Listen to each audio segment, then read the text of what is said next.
동방의 성인 다속유영모의 생명의 말씀 다속어록 82번째 시간입니다. 오늘은 가르침편 62장에서 71장까지 강독하겠습니다. 62장 우리가 시험에 들지 아니하는 날이 없다. 세상사가 남녀 관계에서나 시험에 들지 않으면 좋겠는데 우리는 항시 시험에 빠지고 있다. 좀 잘 살아 보겠다느니, 자식을 길러서 출세시켜 보겠다느니, 혼인을 잘해야 한다느니 하는 것은 죄다가 시험에 드는 것이다. 악에서 구해 주시어 유혹에 빠지지 않게 해달라는 소리가 절로 나온다. 1957년 63장 상이란 말에는 서로 상자를 쓰나 상이란 말이 온갖 일을 의논하는 본 목적을 나타내는 것 같아서 좋다. 이때 상자는 헤아린다는 뜻이다. 지금 보다시피 서로 의논한다는 것은 모두가 장사하는 것이 아니겠는가. 장사하기 이전에는 헤아린다는 뜻이었을 것이다. 63장 4절 서로 만나서 헤아려 가지고 어떻게 할까는 그런 뜻의 상자이다. 이 글자가 뒤에 장사가 발달되어서 서로 만나서 하는 일이 모두가 헤아리는 일이고 따지는 일이고 해서 장사 상자로 쓰게 된 것이다. 1957년 64장 덕이란 무슨 일에 성공을 했다든지 또는 돈을 많이 얻어서 잘 살게 되었다든지 하는 그런 것이 아니다. 가지고 있던 이상을 실현시키는 일이다. 정의에 입각한 이상을 이룰 때 덕이 했다고 한다. 이 땅 위에서 이상을 실현시킬 수 있는가? 예수는 모든 사람이 하느님이 주시는 영원한 생명을 깨달아 하느님께 돌아가는 것을 이상으로 생각했다. 이 땅 위에서의 수천 년의 인류 역사가 흘러갔으나 성경은 하나에서 나와서 하나로 돌아간다는 것이다. 64장 6절 요한복음은 하나로 돌아가자는 것을 외친 것이다.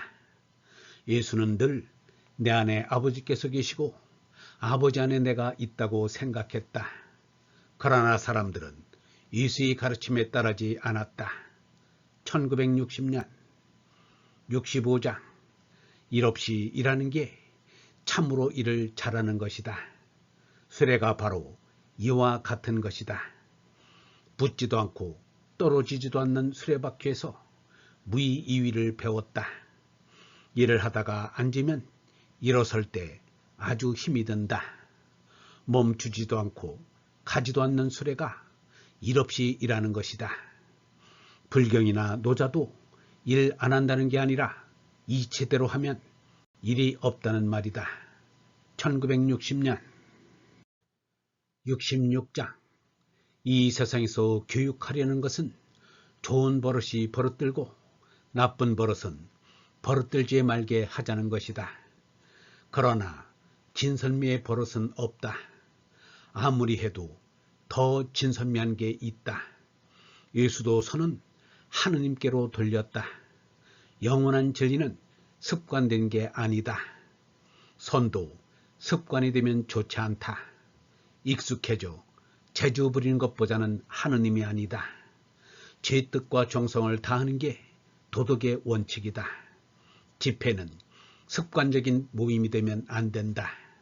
성당 불당에는 촛불을 켜야 한다는 버릇, 그 무슨 놈의 버릇인가. 1960년 67장 이 세상에서 힘든 게 사와 물에 시비를 가린 것이다. 67장 2절 중국 제나라 환공에게 제 자식의 살을 먹인 자를 제 환공은 충신이라 하고 관중은 제 자식 죽인 이가 뭘 못할 거냐며 결코 충신이 아니라고 했다. 젊은이가 공부하면서 제일 어려운 게 시비를 분간할 수 없는 때다. 아브라함이 이삭을 제물로 바치려 한 얘기는 신앙을 위주로 하니까 그런 이야기가 나온 것이다. 늙은 어머니를 위해 자식을 바치는 이야기는 효를 위주로 하니까 그런 이야기가 나온 것이다. 1960년 68장. 흔히 몸을 위해서는 다부지게 사는 사람이 많다.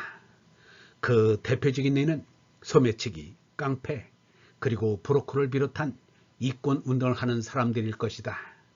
그러나 우리는 이 날을 가지고 참으로 다부지게 살아보자. 68장 4절. 사람이 나로서 다부지게 살려면 자기 생각을 분명히 가져야 한다. 생각에서 떠나지 말고 생각으로서 싸워 나가야 한다. 이 세상에서 다부지게 살려고 하지 않으면 정말 아무것도 못 된다. 나로서 다부지게 살아보자는 것이야말로 올바른 실존 철학일 것이다. 1960년 69장. 헤아리지만 득이하기가 어렵다. 이스라엘 민족은 메시아가 와서 유대 민족을 영광되게 하는 지상 천국을 수천 년 동안 그려왔으나 아직도 이루어지지 아니했다. 예수께서는 새 하늘과 새 땅이 팔레스타인에 있는 것이 아니라 하늘 위에 있다고 했다. 1957년 70장. 이 사람이 사는 곳 아래에는 맑은 물이 항상 흐르고 있다. 요새는 비온 뒤라 더구나 깨끗한 물이 흐르고 있다. 어디 갔다가 돌아오는 길이면 흰 고무신을 닦게 되는데 웬일인지 자꾸 닦고 싶다. 얼을 담을 몸을 깨끗하게 하고 싶은 것과 같이 신도 자꾸 닦고 싶다. 새로 닦은 신발은 어떻게 개운지 먼지나 흙을 묻힐까봐 돌만을 딛게 된다. 1957년 71장. 의분이 있어야 한다. 우리 사회는 의분이 도무지 없다. 자기 발등에 떨어지지 않으면 옵을 관은 가만히 있다. 어떤 뜻으로는 예수석과 공자 같은 성인들은 그 시대의 의분을 대단히 낸 사람들이라고 볼 수 있다. 못된 세상을 그냥 두고 볼 수 없었던 것이다. 71장 4절. 세상을 바로잡기 위해 불의를 불살하고자 한 얘기가 경전으로 되어 나온 것이라고 볼 수 있다. 과거의 철학과 종교가 다 무엇인가? 의분의 발로 그것이 아닌가? 옛 성인이 했듯이 우리들도 의분을 느끼라고 하는 것이 그들 성인들의 뜻이 아니겠는가? 그러나 지금은 어떻게 된 일인지 도무지 의분을 낼 줄 모르고 있다. 학교에서 교육한다는 것이 무엇을 가르치는지 모르겠다. 불의를 보고도 노여할 줄 모르면 참이 아니다. 1957년 영성신학원 다속 아카데미의 하늘소리였습니다.